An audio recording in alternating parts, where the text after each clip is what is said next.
Hello, and welcome to another episode of the 10 Degree Shift and the Manager to Leadership podcast and call.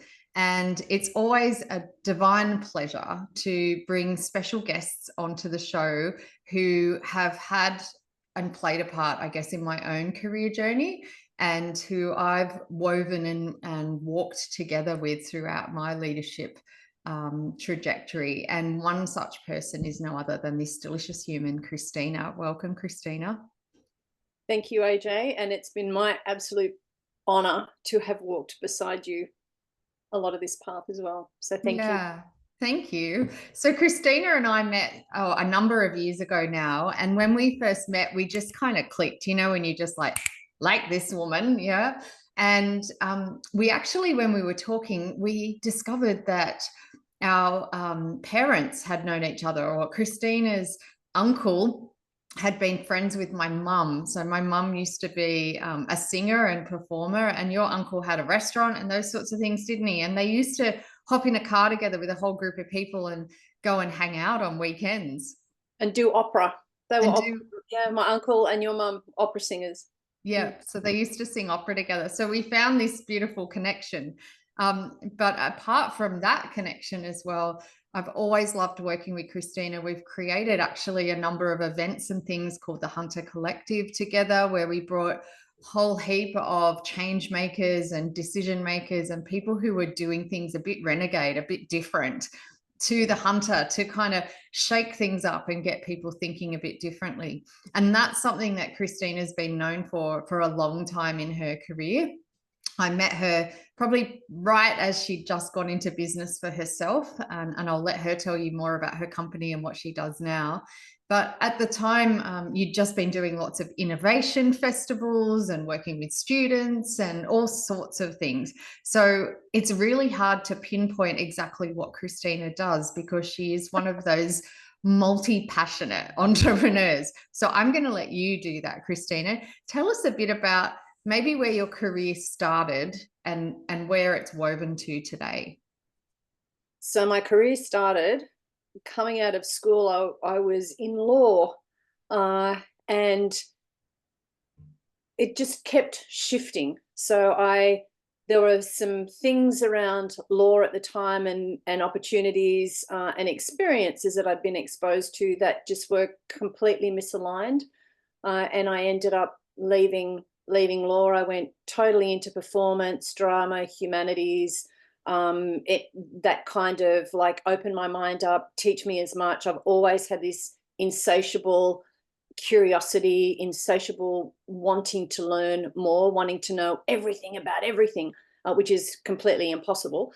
So I went from being in this open, expansive university, philosophy, drama, performance, etc., playing in bands, like just having my whole creativity, all those creativity buttons pressed. Then I went into television, which was like, it kind of made sense at the time, but I went into a television production career for several years. I ended up running a production company, worked with some amazing people, made some international product, worked with amazing teams that collaborated and did things together. And we still talk about the television family. So when I was working on the news, which was all about deadlines and, making sure that we came out in the second. So let me tell you a little secret. When you're watching the news and you hear the news reader slow down at the end, it means they're waiting. They're on that 10, 9, 8, 7, 6, 5, 4, 3, 2, 1 count.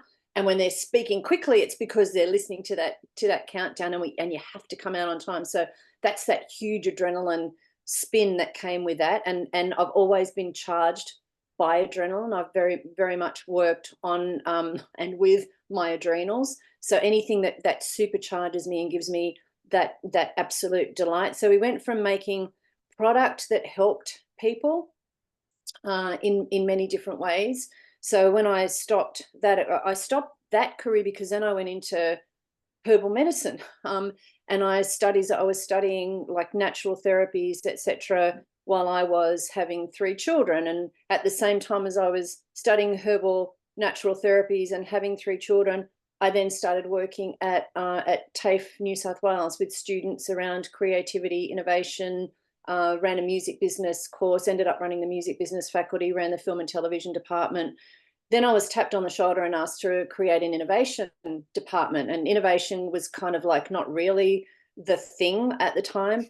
And I think they were looking, so there was a wonderful gentleman by the name of Neville Sawyer who passed away this year, who was an innovation champion. And Neville was trying to find someone at either the university or at TAFE or wherever he could to start an innovation department.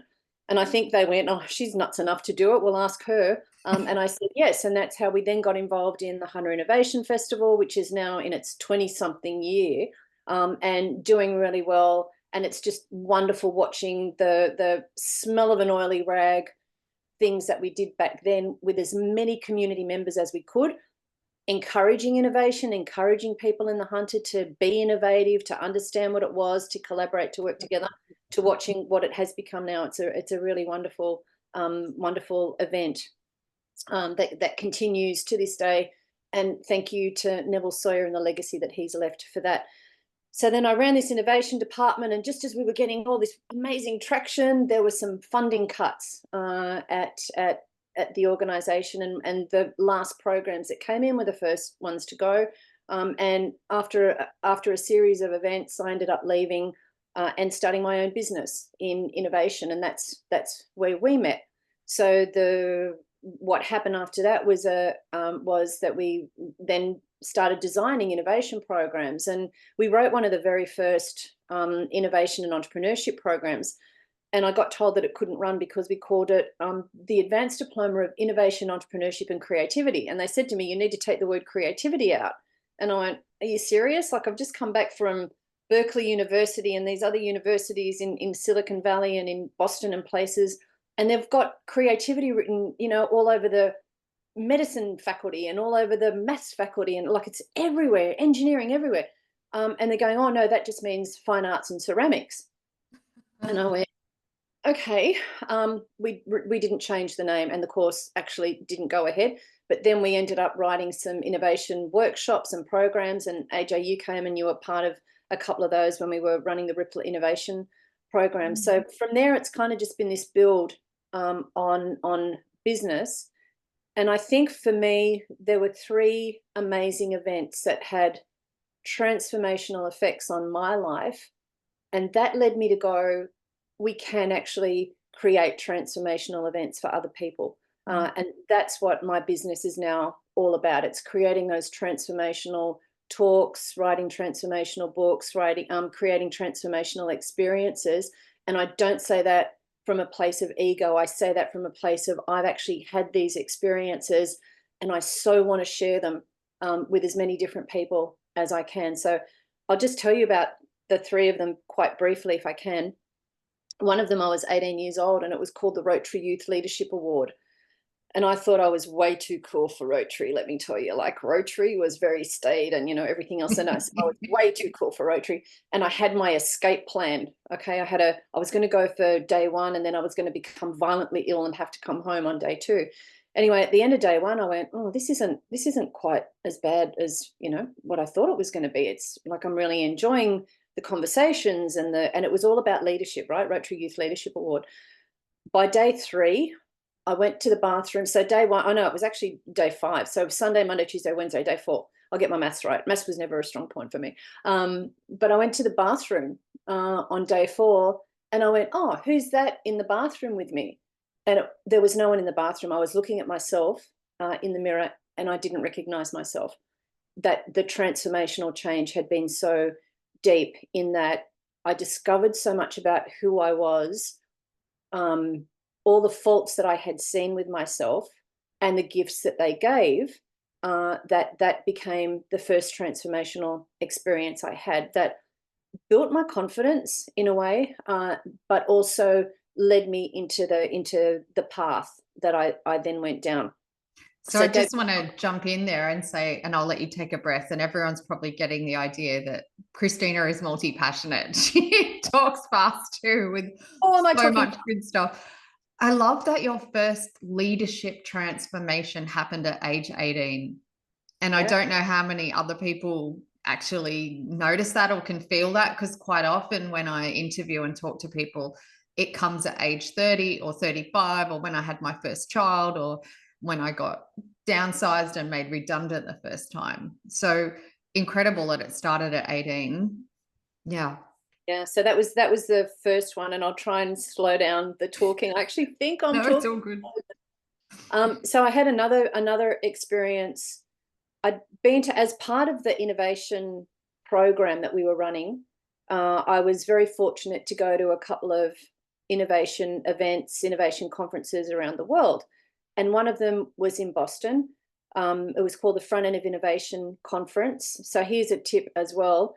I went, the organization paid for me to go the first year. After that, the program stopped, and I went, how on earth am I going to keep going to this event? There's just the most amazing people there. There's people that I really want to talk to. There's circles of people that I want to mix with. So I wrote an email, and I said to the organization, if you give me a ticket to this event, I will write 7 articles for you. Anyway, that relationship lasted until COVID hit in 2019, and everything shut down. So if you want something badly enough, write an email and try and find a way that you can get in if that's what you want to do. So I ended up running workshops at this event. I met Mark Randolph at that event, so co-founder of Netflix, who I then had an hour-and-a-half conversation with at the event, who a couple of years later I said, hey, Mark, will you write the foreword to my book, Celebrating Success One Failure at a Time? And he said yes. So, it's a series of don't ask, don't get as well. So if you want something, just ask for it. The worst answer you can get is no. So the second transformational experience was at one of these events. So this isn't the transformational experience that led to it. I met a gentleman by the name of Salim Ismail, who was very much involved with Singularity University. And I went, oh my goodness, I love what this organization's doing. So they were very high tech, but it was humanity first. It was all based around the SDGs, the ESGs. Everything was about benefiting society. It was about changing 1 billion lives for the better. That was the tagline. So I wrote to them and I said, I'd love to bring this organization into Australia. Can I do that? And they said, if you want to do that, you actually have to come and attend an event in Silicon Valley. So substantial loan later, because also at a time where the Australian dollar was not doing very well against the USD. So I took out a loan and went over there and had another transformational experience. So this was in 2017, and it was like I'd come home. I felt like so until this point of time, I was hanging with you, AJ. We were hanging with people that were in this mindset. But I walked into this room and there were 83 people there that were in this complete mindset that we shared with pockets of people. And I went, oh my God, I feel like I've come home. And that's when I changed the name of my business to Utopia X. So previously it was called Ideation at Work, because it was all about idea development, innovation. But I really love this idea of utopia, and that utopia meant different things to different people. So hence I put the X on the end of it, way before Elon Musk called his thing X. So it was, way back then, 2017. Anyway, I presented what I wanted to do to this group at Silicon Valley, and they looked at me and I went, well, what do you think? They're looking at me blankly, and I'm going, okay, they think it's a bad idea. What am I doing? They went, what are you waiting for? Why do you need permission? It sounds fantastic. Go and do it. So the trajectory then went from Ideation to Utopia X, which opened the field for all the things that I have since done under that business name.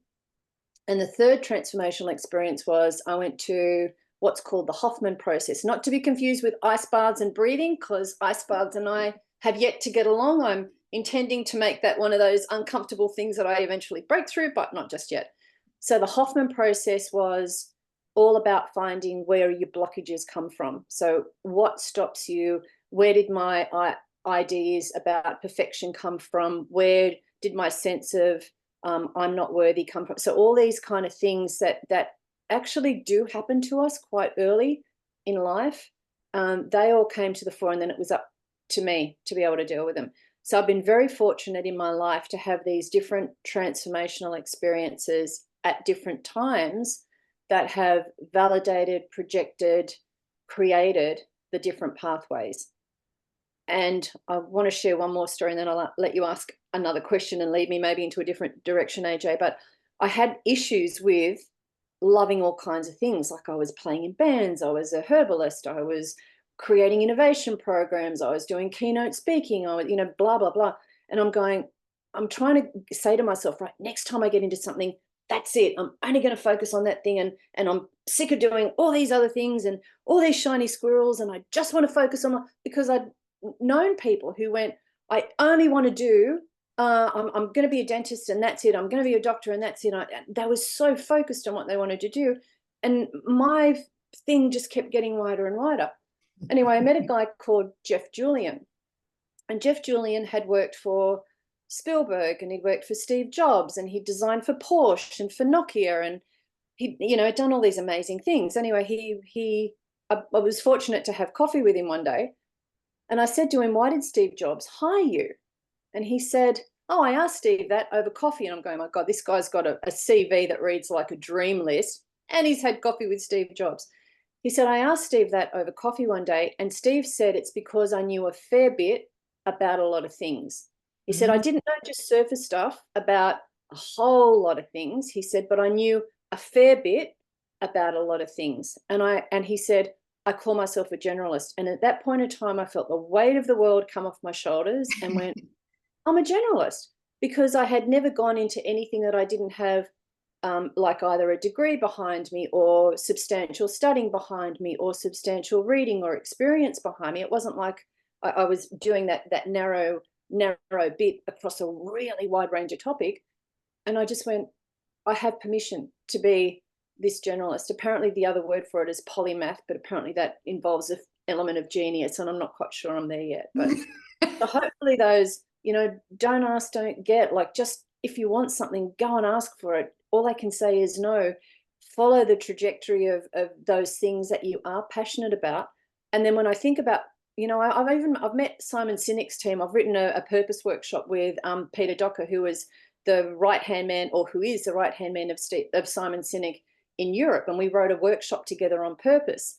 And so even those kind of things around, if you don't ask for the things that you really want, then you don't get them. And I was having a conversation this morning about luck, and we were talking about what it means to be lucky. And for me, what it means to be lucky is to send 100 emails and one of them comes back positive, and people go, "Oh, you're lucky. Like, you're lucky that Mark Randolph, wrote the foreword to your book." And I went, "Oh my goodness, I wrote 1,000 articles to get to the Boston Innovation Conference, to be in a position to meet Mark Randolph, to be in a position to ask him to." So it was like this series of fortunate events, but it's what you create. And I think that's really important for leadership. So for me, leadership is know thyself and create the opportunities where you can know yourself more fully. Oh my gosh, there's so much we can unpack in all of that. And I know people that are watching and here on the call with us are nodding and agreeing with you. I think one thing that stands out that always comes to me whenever I hear your name or see you is the whole concept of don't ask, don't get. And when we've run events together, we've often been like, "Oh, how are we going to get the budget for that?" Or we've had a really big speaker or someone, like, I remember we got Lisa Messenger to come when she was right at the peak of her career. And we were like, "Oh, she's not going to come." And you were like, "Don't ask, don't get. Let's ask. Like, let's work out how we make an ask sexy so that someone has to say yes." And so I love that about you. But I think what really resonates for me in the context here, where we're always talking about our leadership, our own journey, and our own development, is that each of your 3 transformations came at the edges. They came when you were willing to stand on the edge of the cliff and go, "I'm not quite sure how to get across the other side, but I'm going to lean in, and I'm going to back myself, and I'm going to trust that." And in a lot of the work we look at with leadership development, we can start by increasing our income and our impact and those sorts of things. But eventually we get to a point where we have to start tuning inwards to our intuition. And I hear a bit of that in you. and in your stories that you're sharing. So I'm curious about, when have you really trusted that intuition? Oh, always. So there's an element of always trust the intuition. At the same time, there's that force that goes, what are you doing? What's going on? Are you sure? So I often call them the right shoulder, left shoulder voices. So this shoulder's going, trust your intuition. You can do it. You can get that. You can go there. And the voice on this shoulder's going, not quite sure. Do you reckon it's too risky? It's too big a leap, da, da, da. And that's not to say that this voice shouldn't be listened to, because this voice is actually part of our fight or flight mechanism as well. It's trying to keep us safe, right? This voice goes, just jump. And this voice goes, well, hang on a sec. What if you miss the ledge? So it's kind of not this bad voice, but sometimes it speaks so loudly and it tells us the stories that are completely untrue. So I think the biggest thing as a leader and trusting your intuition is to be able to develop the mindset to trust this voice, to go, hey, yeah. And I know people, like, sometimes when we're doing mentoring, I kind of go, okay, what's this voice called? And someone will go, well, I'm Helga, or whatever you want to call it. And what's this voice called? Well, that's George. Normally, because, apologies to all the Georges out there, but that's because maybe George has had a negative influence on their life. And I go, well, every now and again, you've got to go, brush off, George. Like, Yeah. thanks for the warning, but not interested. And okay, Helga, how are we gonna get across this chasm? So I think intuition, luck, all those things, because if you think about it, innately we are energy. Like, even science, quantum, now proving that we are energy, energy, energy. And if you actually keep zooming in on your hand, for example, under a microscope, what you'll see are vibrating atoms, because that's what our cells are. So we're a series of energy. And the saying that says where focus goes, energy flows, is so true. And we can sit around. I did this thing to a student one day, and I kind of feel guilty every time I tell the story, but it really proves a point. And I've never done it again because I felt so bad afterwards. But I walked up to this student in front of the class at the beginning of the class, and I said, hey, are you okay? Like, you look a bit off. Are you feeling all right? And the student went, oh, well, I'm a bit tired, and I had a bit of a cough. So instantly, what I was able to do and prove to the rest of the class was one sentence from me affected how they felt, right? I apologized 1,000 times. I did it intentionally. I felt so bad afterwards, but it proved the point that it only takes one sentence to ourselves to go, hey, where do you want to sit on this line? Do you want to go below the line, or do you want to go above the line and feel good? And I was very fortunate to hear Jo Horgan from Mecca, the founder of Mecca, speak last Friday, actually. And she said that she has worked so hard on her positive negative voice that she doesn't have a negative voice in her head anymore. So that's my new goal, to get rid of the negative voice in the head altogether. And forgive me for what I'm about to do. But her saying is, every time she has a low event that happens in her life, she sings to herself, onwards and upwards. So it's this upward trajectory. And she said it works for her. So I think the tools that resonate for us come from our energy, come from our experiences, come from our intuition, come from what we know to be true innately, if we're prepared to sit down and listen to it. Yeah. So I think intuition needs to be, we've kind of forgotten. It kind of gets knocked out of us at around 5 or 6 or 7 years old. And then it takes the rest of our life to kind of try and get it back if we work towards it. But baby steps, or just, go over the cliff and trust that it's going to be okay. And in some way, I can say that every negative thing, or what would be perceived as a negative thing in my life, has turned out to be a huge lesson or a huge move that's made me change where I'm going or where I'm heading. Yeah, I love that. And some of the people in the chat are saying what songs they sing as their up songs. So The Only Way Is Up and things like that. I couldn't agree more, right? And singing and opening our lungs, which expands our chest, is a genetic way of actually manipulating your brain to feel more confident. So, you know, they even say upstretching your head. So looking up and smiling actually chemically triggers your brain to feel more positive and those sorts of things. Yeah, Angie's saying she dances. Awesome. Love And it.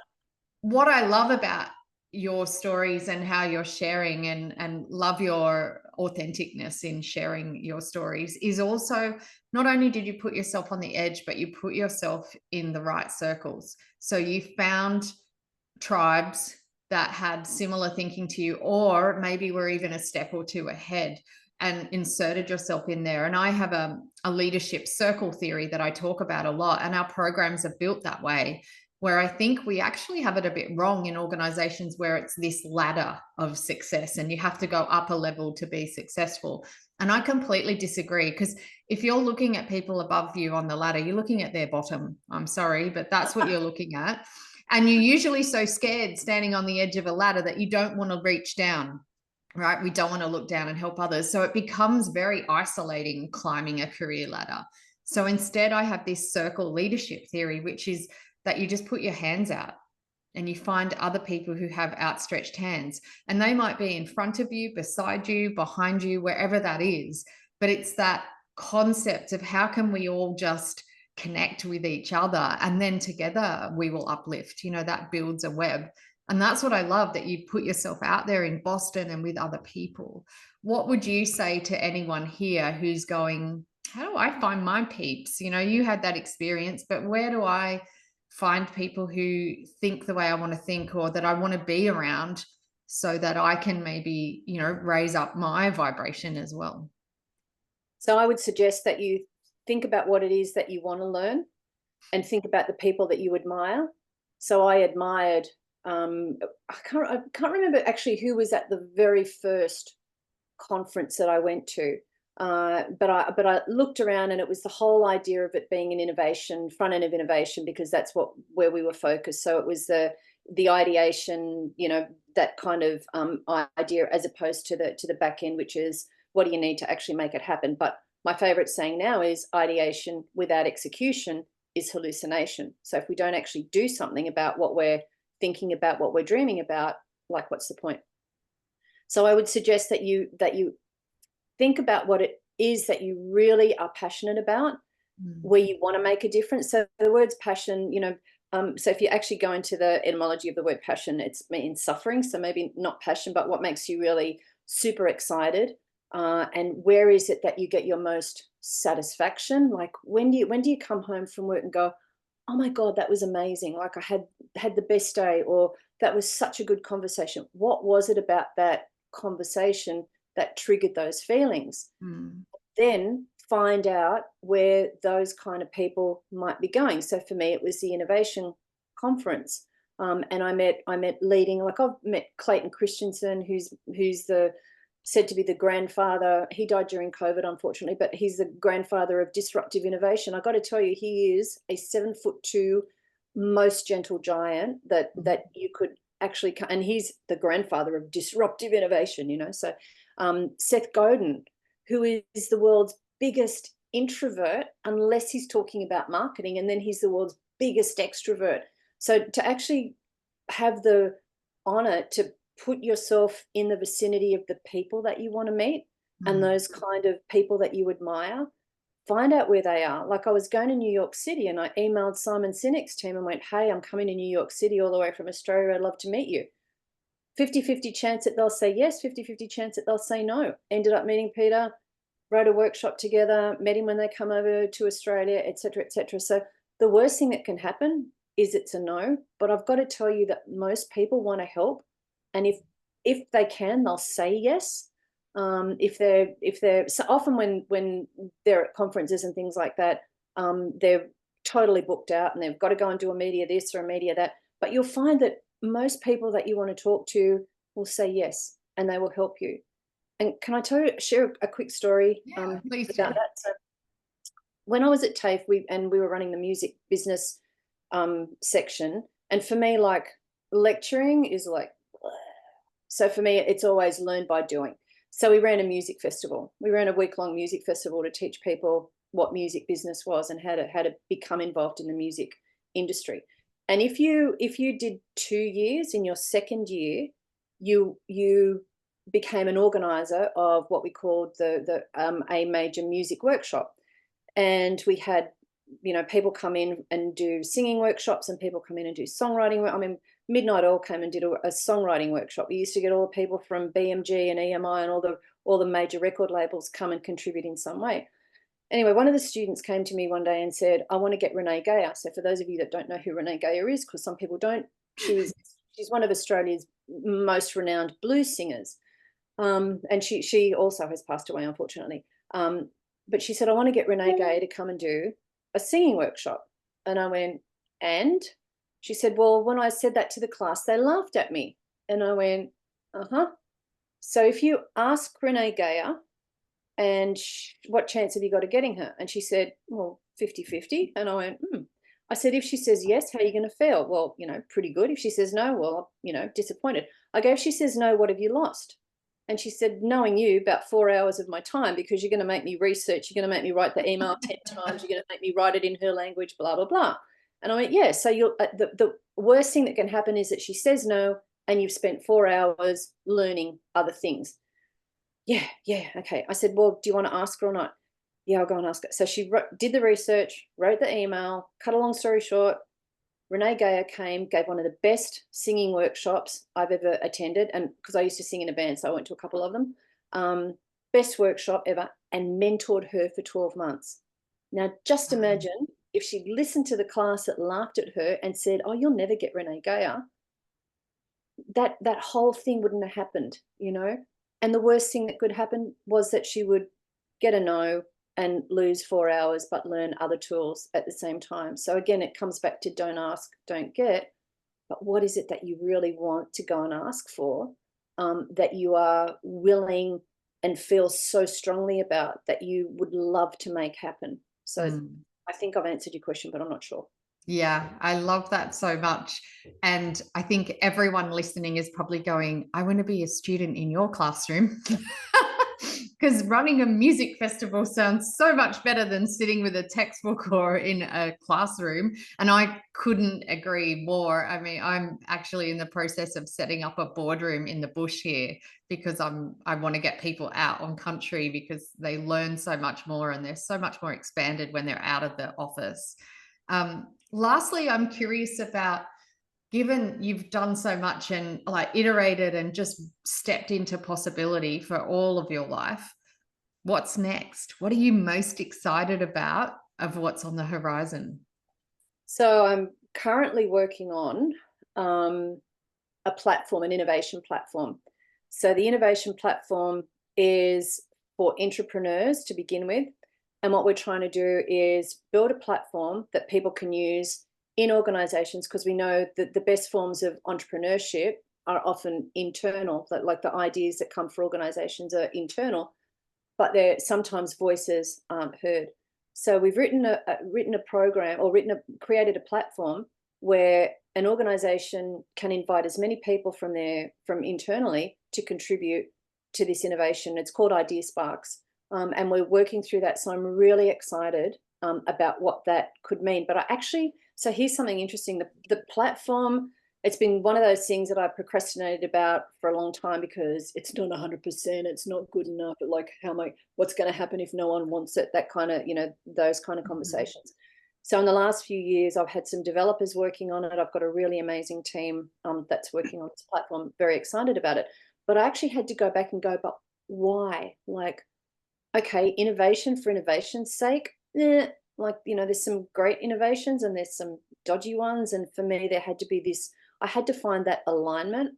So for me, I realized that the reason that I'm very wanting this platform to work and come together is because I want to empower people to help people. And that happens through innovation. And innovation doesn't necessarily have to be this next disruptive, air taxis, flying taxis, self-automated vehicles. It can be incremental processes, or it can be making, just making stuff happen. And for me, that is the empowerment. So what I want to do with this platform is empower whoever wants to to help more people. Love it. And I love that it's focusing on entrepreneurs as well, because I think many of our members and people we work with are within large organizations or government agencies and those sorts of things. And sometimes you can feel really hampered that I can't make a difference because I don't have the delegation, or my line manager doesn't agree with me, or whatever that looks like. So I love that the platform you're building might give a voice to people across an organization, and even if they're not in the same department, they might have ideas for how to make something better because they've been a client of it.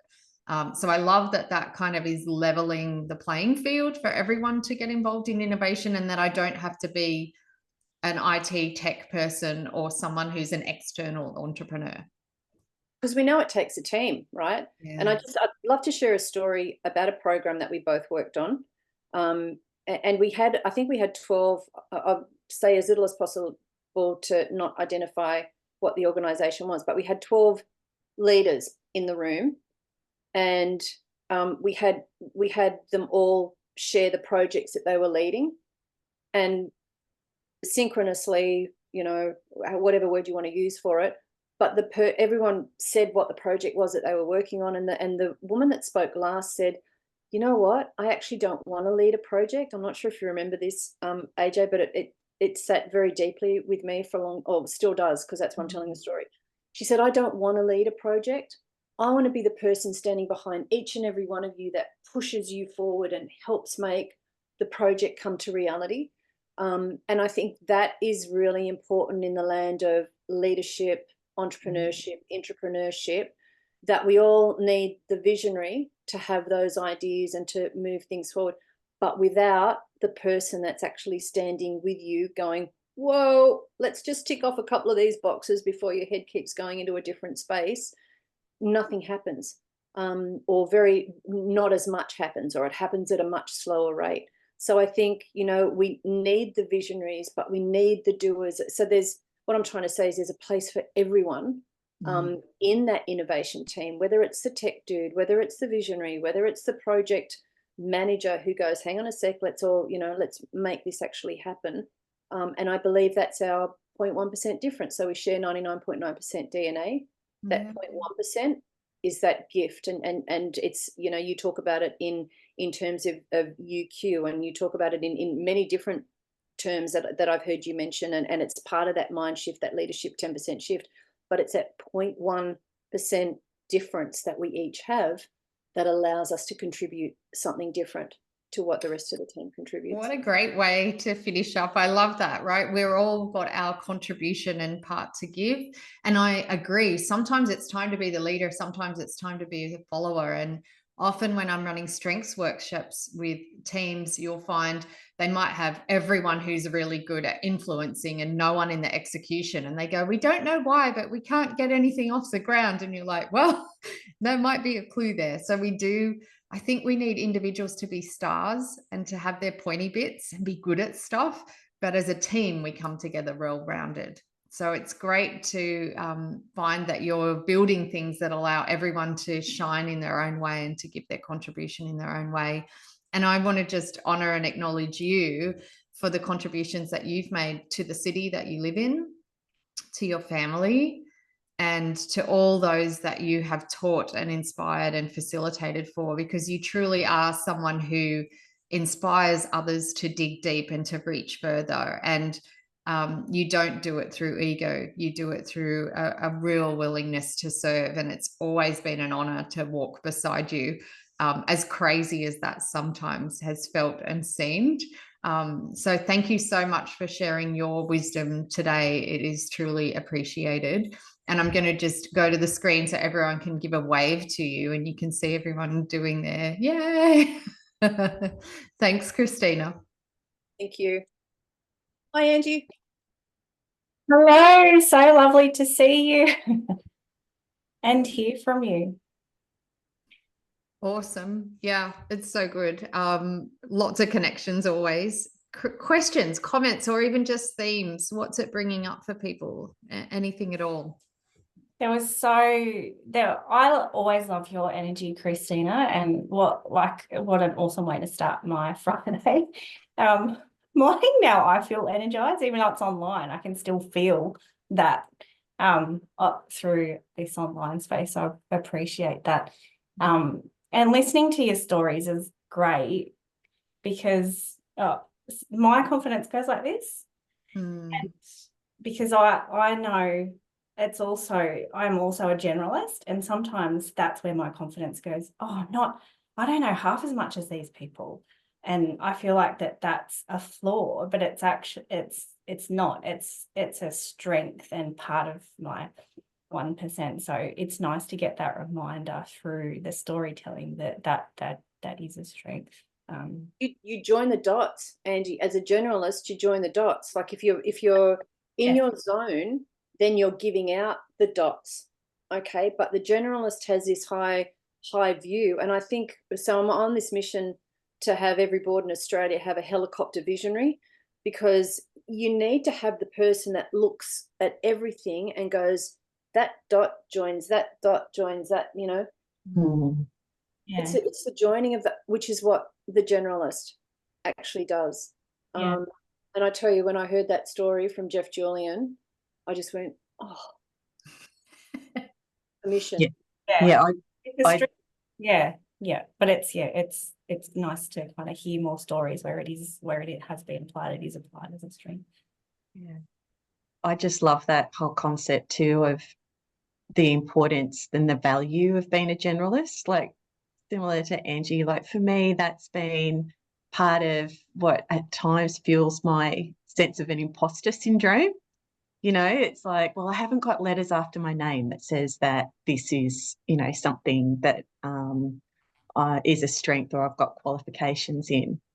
But it's the other thing that really came through really strongly, Christina, was around, you know, tapping into your intuition. It's that sense of authenticity, what's aligned within you, and tapping into your purpose and the value that comes innately from within us. And you can't put letters against that, right? It's just, it's like you say, it's that 0.1% that each of us have strengths and unique abilities in certain areas, and to be able to, you know, believe in that in terms of what each of us has to offer. I just loved everything about what you've just shared with us, like everything. So thank you. Thank you, Karen. That and just that whole imposter syndrome thing. Everybody has it at some point. And so when I went to this Hoffman process, which was March last year, and it was like super expensive, and it was one of the, you know, again, it was one of the best investments I've made in myself. But they keep it to a group of 24, and there were 24 people in the room, and they were CEOs, business owners, you know, entrepreneurs, so that kind of circle of people. And you arrive on the Friday and you work. My God, it's emotional, physical. It's just like, it's work, and you're exhausted, but it's this whole learning experience. And on the Wednesday, so you leave Friday lunchtime. So by Wednesday, everyone's going, oh my God, we've got to go back into the real world in a couple of days. How are we going to take all this stuff? How are we going to go back and assimilate what we've learned? And we're sitting in the big group, and one of the guys says, pardon me, how do we take this shit back into the real world? And one of the facilitators said, this is the real world. Yeah. Like, and I looked around the room and I went, there's not one person here that doesn't have a story of hardship. And like some of them, my imposter syndrome kicked in, because I'm going, my God, I've had a blessed life compared to just about everyone in this room. There were stories of incest and like refugee and like just the most heartbreaking stories in this room, that I'm feeling like an imposter being in the room, because I've had a really wonderful, loving upbringing, and the hardest thing about my journey was actually loving myself. Okay. Anyway, so he and I looked around the room and I went, she's absolutely correct. The facilitator who said, this is the real. So now I walk into a boardroom or a classroom or a gathering or whatever, and I go, everyone here's got a story. Everyone here has that thing that has blocked them or is stopping them, and how can I be of service in helping that, whether it's like a quick line or a quick conversation, and we all have that capability to help others. And I truly believe it's by sharing story, and it's by finding what that purpose is. And like some people, I mean, the word purpose has been used so many times, and you know what you're passionate about, and you kind of go, oh, not another cliche, not, but the intent is so true and so real. So thank you for saying what you said. And I also believe we all have that gift to be able to help.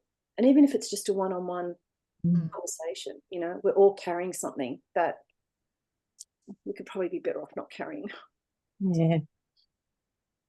Yeah, and I love that what you've drawn out just now, Karen, in Christina, and I guess Angie, you said as well, it's Christina's storytelling and her ability to be vulnerable and share my stories that I think makes you realize that it's real, and everyone has their moments and their things and their challenges and all those sorts of things that we're going through. And that's what I think we have the opportunity or the gift to do as leaders, is to walk with an open heart, to be prepared to be open kimono, as I call it, you know, to bear a little bit vulnerably.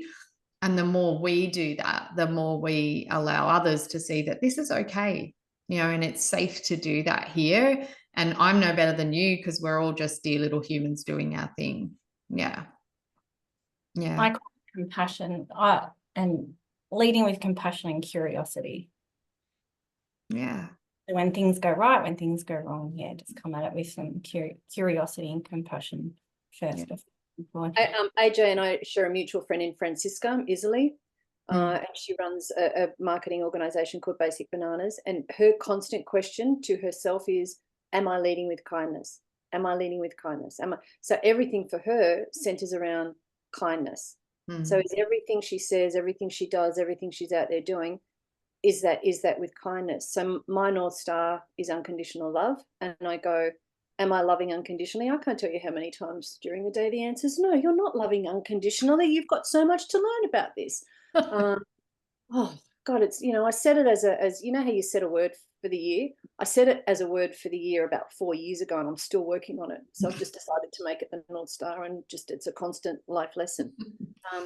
But it's that, am I practicing what I really want to, who I really want to be? And I think that leads to the vulnerability that you're talking about, AJ, to be like, otherwise what's the point? Like, we can all be fake and you know, pretend and everything else, but then what's the point? Because what's that teaching us first that we then reflect to other people?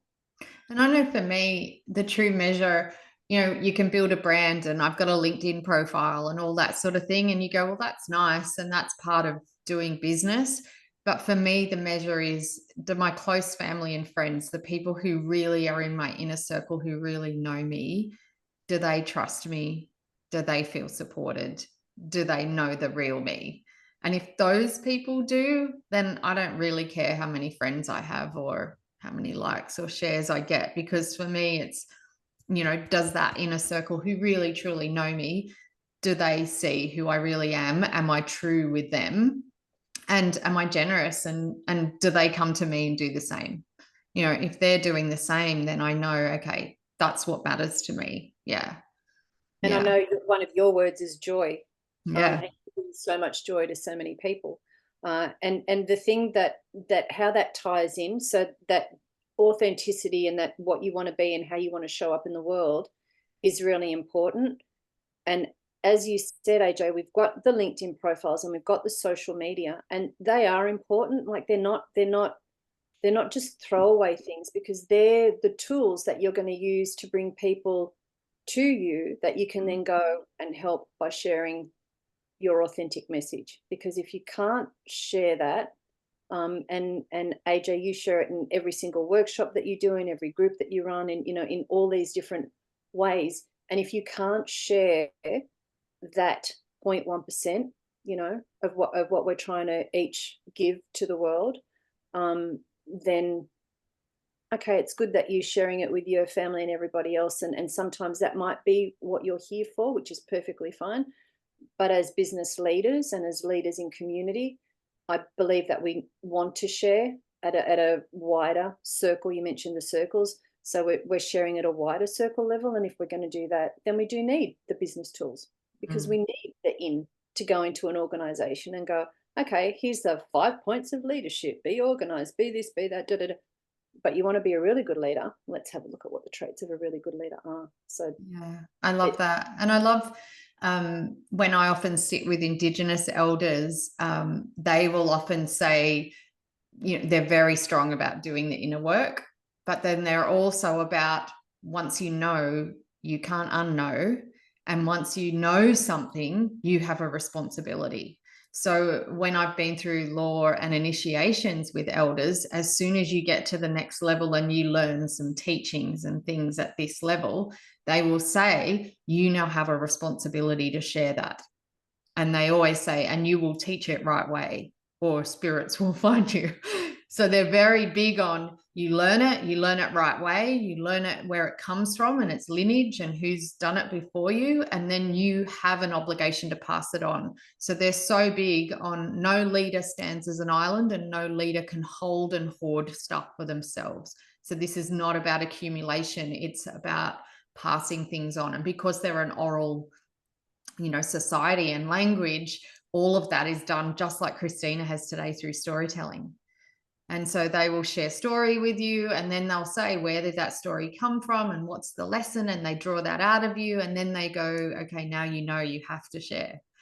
So it's this obligation, I guess. And sometimes what we see broken in some organizations is people, as they move to the top, start going, oh, I get to tell everyone what to do, or I get to take the accolades for the success and those sorts of things. And none of us have made this on our own, you know.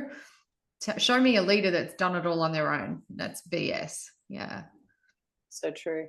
Yeah. And there's so much wisdom.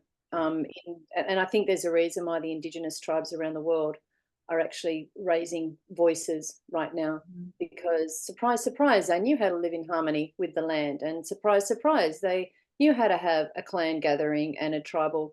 You know, what I loved, one of the stories from the Indigenous elders that I've heard was, there's this 3 strikes and you're out principle as an adult.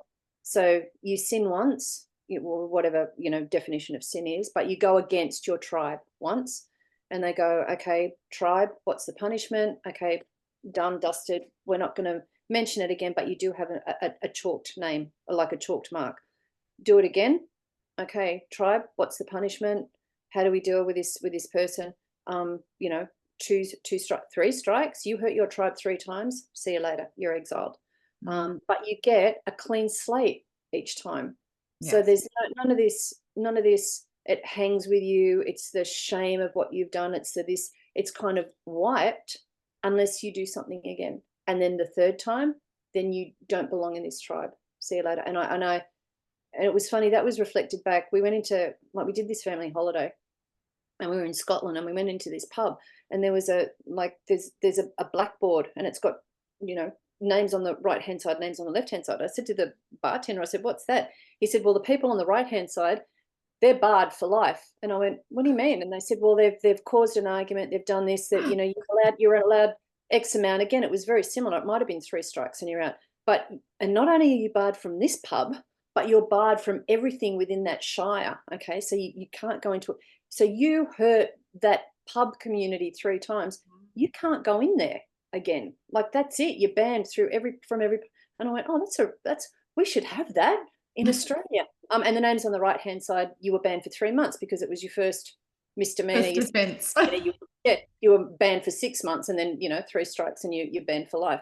But I think but that gives you a sense of accountability for your behavior and for your actions. And I think that's very strong in Indigenous tribes. Like, you serve the tribe. Completely true. The Canadian Indians are the ones who really follow that 3 strikes, but I know the elders do here as well. And I've actually been in a law circle where one woman got asked to leave. And that was because she had an issue with her mother-in-law, and she brought it up at 3 separate camps and had lots of coaching, mentoring, lots of support from the elders in between for her to process and handle her emotions. And then when it got brought up the third time, it's when they say go walkabout. And walkabout then is go and think about it for yourself and do the work and process it. And if they then can come back and show the elders that they have worked through that stuff, they will be allowed back in. But it's personal accountability, right, is all a big part of it. So I know we're getting right on time. Any final questions? I know Stephanie, you might be listening there. Did you have any questions or a comment you wanted to make before we finish up?